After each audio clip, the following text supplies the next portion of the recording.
Like I don't have the time to do what I need to do or what I want to do because I spend so much of my time in a cube.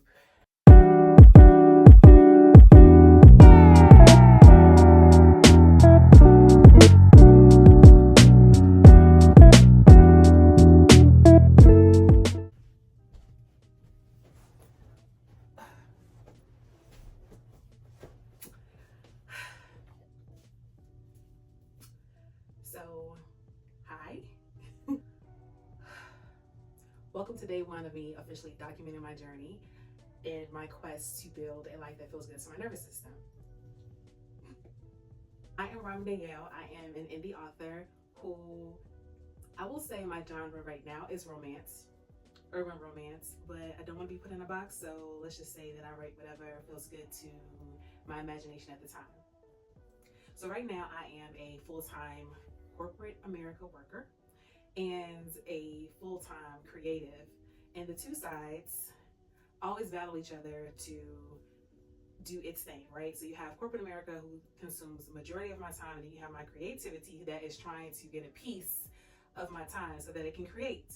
And most times corporate America wins and creativity gets put on the back burner.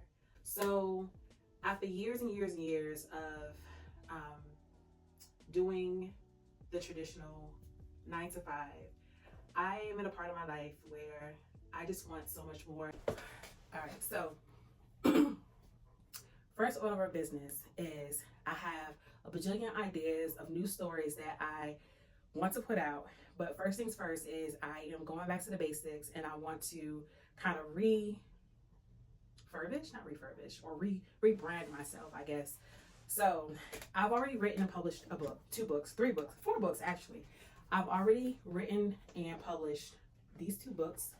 This was my first book. Okay, now my dog wants to, okay, stop. No licking. Let's try this again. So I wrote this book first, Trust Me Not. This is my baby. And then the sequel to Trust Me Not is this book, Trust Me Not Again. So these books, believe it or not, they're over 10 years old. And the anniversary of me publishing these books is coming up in the June-July timeframe. And so as much as I love these books, these are my babies. And this is kind of like my debut. I feel like I put this out at a time when indie publishing wasn't really like that popular. Like now everybody is an independent publisher, right? Or an independent author. But I didn't hear as much about indie authors during the time when I first came out. And so because I was such a huge reader, I just put out, these books to the best of my ability based on what I knew about and what was available to me at that time. So fast forward, as I've read through these books and read through my reviews, because I read my reviews, the good and the bad, like I want to hear like the raw of how like a reader feels, because I'm a reader as well, and reviews can be very helpful when people are really truly like telling you how they feel, and they're not just trying to trash your stuff because they read a genre that's not what they typically read and they're just trying to trash you. But if they really like read the book and this is like my genre, but hey, this could have been better, things of that nature like that, like I pay attention to that. And so just reading over my reviews, one of the things that a lot of people said was that the story was great, but there were a lot of grammatical errors. And believe it or not, I've had this book edited like 3 times, but there's still some errors there. And that can be challenging because I know even for me as a reader, I've read books that are even traditionally published who have a whole editing team, and I always find an error. So it's weird how you can have 2-3 rounds of editing and still find errors, right? But the fact of the matter is that they're there. And so one of the things that I'm doing is I am going back through both of these books to not only get rid of those grammatical errors or whatever kind of errors that there are, but I'm also creating what's I like to call like an author's anniversary edition, where I'm going to even deepen the story. As I've grown as a writer and an author, I see many places where I could have elaborated a little bit more on like feelings, or given a little bit more depth to the character, or given a little bit more backstory, or just doing a little bit more. And I think for my first book to be, this was like what, 2013 and 2014, or 20, I don't know, it was a long time ago. But I think for me to have put these books out back when I had no guidance, no body to help me or anything like that, just doing what I knew, I think I did a darn good job. But I want to make it better because I have been, I'm still an avid reader, and I've been reading some books, and I love, oh my God, these women, specifically Black women authors, they are putting out some heat. Okay. And so I want to be able to stand tall behind my books and feel good about, like, because when somebody reads something that they like of yours, they tend to go back and look at all of your past stuff. So I'm like, before I start putting out new material, let me go back and tweak this a little bit, just because I just want to set a standard. I think that this is good. This book is still for sale. I do have about, I want to say maybe 40 sets of these two books that are going to be available. That are available now. This is going to be basically like a collector's item. So if you get these books, once I become this, big author, I'm not going to forget my roots. I love to stay grounded. But this will be like a collector's item because this won't be reprinted again. I've already brought my new cover for the books. I just have to finish doing my edits, and I need to get them edited. So I'm doing my edits of like adding to the story, and then I'm going to have it edited again to find the grammatical errors and things that are going on in the story, and then publish. So I'm excited about that. And then after I get this out, then it's going to be on to the next story. I am a team of one. I don't have anybody working with me, anything like that. And that's one thing about being an indie author versus a traditional author, is that I don't have a team. Now, my goal is one day I am going to have a team. I would love to have, an assistant. I would love to have a literary manager.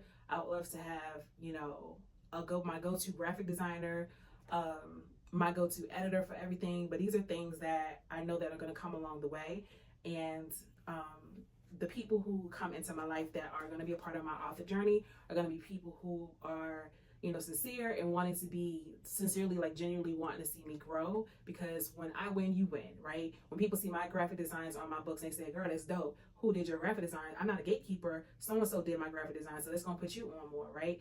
My editing, once they see my books are flawless, oh, her books don't never have no errors, who does your editing? It could put the editor on. And so these are things that I know that over time I'm going to get, assistant, manager, all that stuff, whatever like that. But I definitely want to continue to do the indie author route because I got a boss now. I've had a boss ever since I started working when I was like 15, 16 years old. I'm the boss. I'm the boss going forward. I want to call the shots. I definitely am open to direction and guidance because there's some people that see things that you don't see. But I definitely want to do my own thing. And I have a vision for what I want things to be. Again, always open to someone giving me their insight too, because two brains and heads are better than one. However, I want to put out books when I want to put them out. I don't want to create a book and then it's a year later before it's in line to be released. Like, girl, I don't forget about what I wrote. What, you know what I'm saying? So I just want to be able to control the trajectory of what I do looks like, right? To some extent, of course, with sincere, genuine input from my team being put into the mix as well. So that's what I'm working on right now. So the biggest thing for me is time. It's just finding the time. This weekend's a 3-day weekend, and I'm super excited because anytime I get an extra day off and I don't have to go into the office, I'm so grateful because I feel calm right now. My brain is not going a million miles an hour. I'm not thinking about the bajillion emails that are in my inbox. I'm not thinking about all of the issues and things that are going on that I have to try to solve or get ahead of or prevent or whatever. And I just look forward to being able to do the troubleshooting and the Olivia Pope.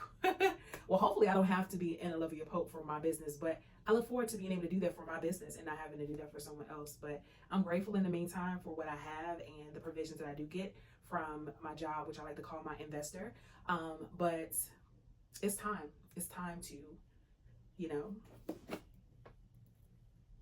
I'm not getting any younger, and I want to, I want to do some things. I want to travel the world.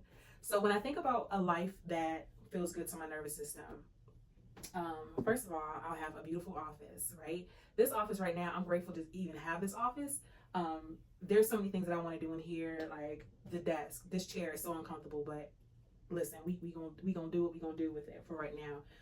I want to get a different desk. I want to kind of like zhuzh this up, this room to just be just more conducive to like just peace and just serenity and a place that I want to write. while I'm here in this home. Now, my ultimate goal is I want to live in a high rise. I've wanted to live in a high rise for years, okay? Anybody who knows me knows that that's always been on my vision board. It's the screenshot on my phone. I always wanted to live in a high rise. And so one of the things people typically say to me, because I own a home, like, girl, why? Why you want to go pay thousands of dollars for a high rise when you got a home? And I have a beautiful home. I love my home, and I'm so grateful for this to be my first home. I've been living here for like 18 years. I love my home. I love my backyard. I love my outdoor living area. I love my room. I love everything about where I live. But I've been blessed to be a homeowner for 18 years. Like, I want to do something different. If I think about things that I want to do, number one, I want to have a high rise, and number two, I want to have a brownstone in New York, right? In Brooklyn or Harlem, you know. So I'm just checking off things in my list, you know. I don't know, maybe I'll get the, you know, high rise and live there for a year, observe the beautiful skyline and the city living in a walkable community, and I'm just like, okay, this was great. Okay, on to the next. Who knows? Maybe my books will bring me to New York, and I'll have to live in New York in a brownstone and do that thing for a little while. Who knows? And, you know, but these are just things that I want to do. So I'm grateful to have had the opportunity and the experience of being a homeowner. And so now it's just like on to the next thing. So I think that being in a walkable community, as well as just being in that city living and the skyline and all that stuff, I think that's going to like induce the creativity and just make me just go ham. Well, lamb maybe, because I don't eat pork, so lamb. So anyway, so that's what I'm looking forward to doing. But I have to be in a position where I am making the money to afford to live that type of life, because I don't want to be dependent on a job to do it. I don't want to be, you know, living, you know, like I got the apartment, but I can't afford to get no furniture in there, or I can't afford to go experience the restaurants and the coffee shops and the things around here in the walkable community because I'm broke, spending my thousands of dollars on my apartment. So I want to be able to be abundant in the finance department because of my talent, so that I can do these things. And so I'm super excited because I know that it's going to happen for me. It's just, listen, I just got to do what I got to do, right? So in the meantime, in between time, I'm grateful for this space that I have. And yeah, I'm going to do, over time, I am going to just this place up, but I really want to get to a space that I am using money that I earned through my talent to be able to improve my surroundings, right? So right now I have a check. A check comes in from my job, and I use it to pay my bills and do little things that I need or whatever, and fund my business and things that I need for my business. But I really want to, instead of, you know, always using my paycheck money to do things, I really want to get to a place where I am using money that I earned to be able to buy something. So I am being patient within reason to sprucing up things. So all in due time. But I have so many ideas. I have so many ideas about things that I want to do. I have a creative side to me besides writing the books where I like to make stuff. And at one point in time, I had this store called the Bookish Boutique, and I was making like journals, and I don't have one in here. Oh, I do. Wait.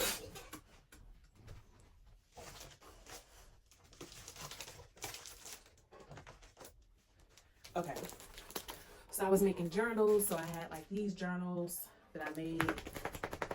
My dog, if you don't go sit down somewhere, go, scurry, go, over here. So I was making journals, you know, just a girl boss building her empire.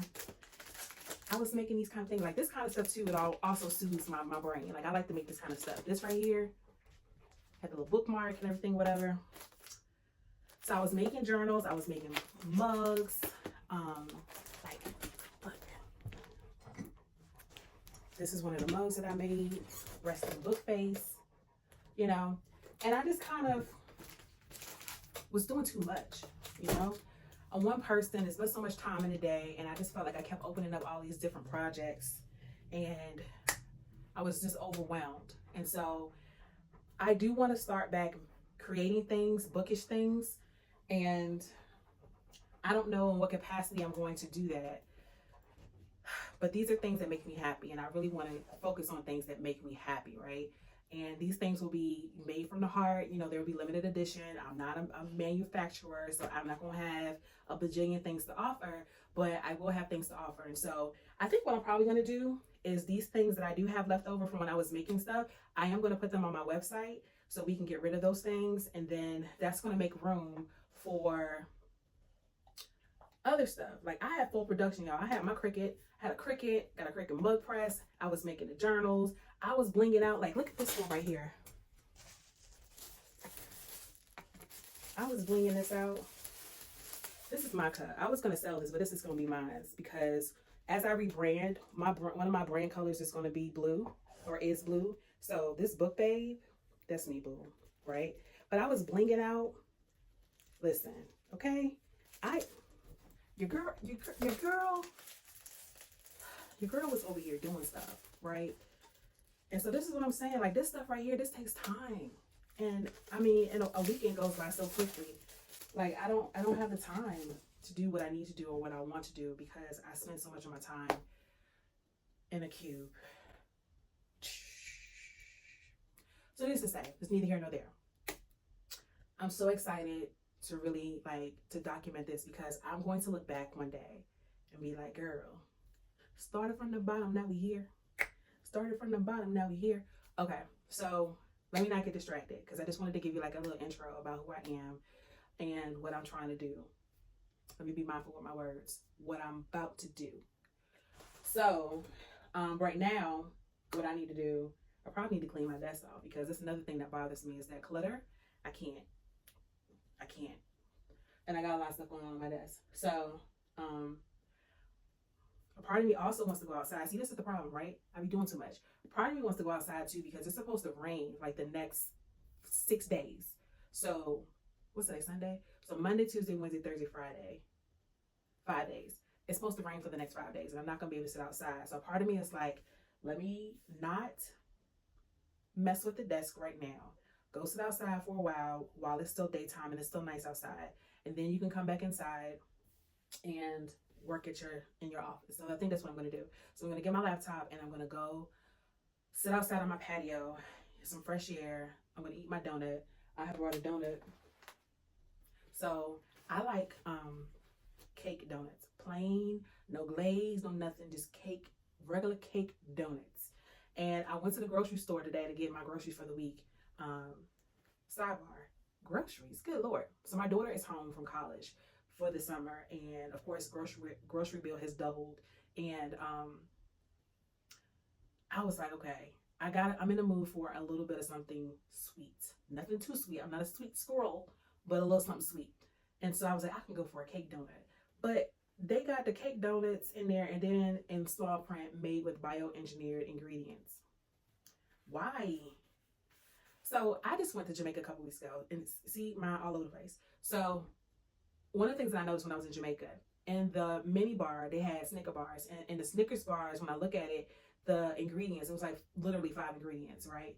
And I was like, oh, and it tasted good. It tastes like a healthy Snickers bar, if that's even possible.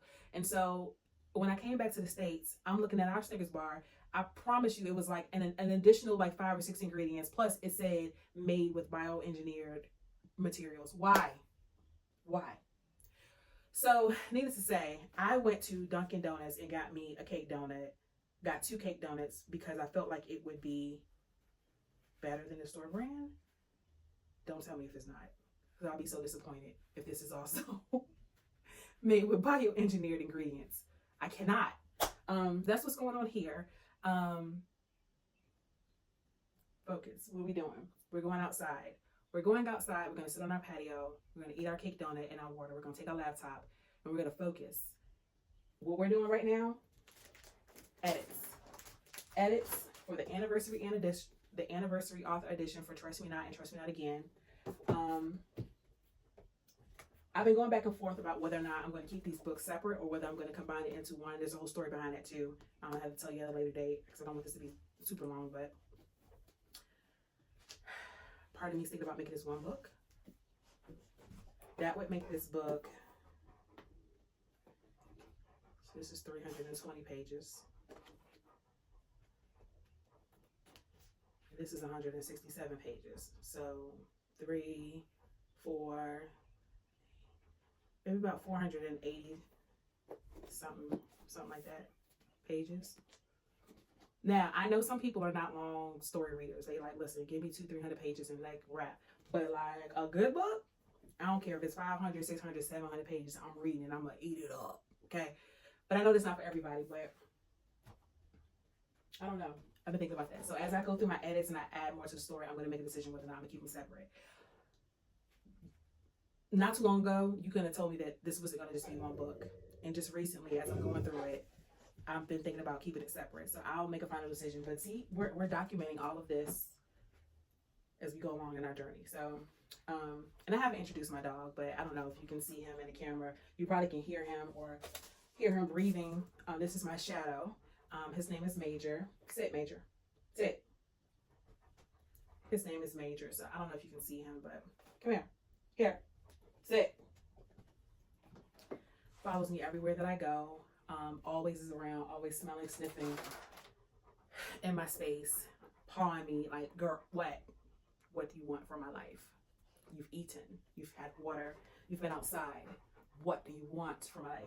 But it's my first son, and he's gonna be 7 years old in July. 7 years of a very roller coaster of a ride. My first time having a Rottweiler, and girl, I don't think I would ever do it again. But unless my husband, you know, had one and wanted one or whatever like that. But it's a handful. It's a big dog, okay? A lot of responsibility that I had to learn over time. But that's my baby. He can be a little rowdy sometimes. We've had some up and downs. I'm sure we'll have some major stories that I'll share along the way. But yeah, we good now. We in a place where now we on the same page. Yeah.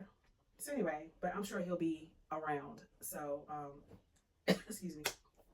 Anyway, it's 4 o'clock. Let me focus. See, help me stay focused because I'm all over the place. I'm supposed to be doing this, then I get distracted. Oh, there's a bird. Oh, I like that color. Oh, that's me all over the place. So, all right, off to the patio.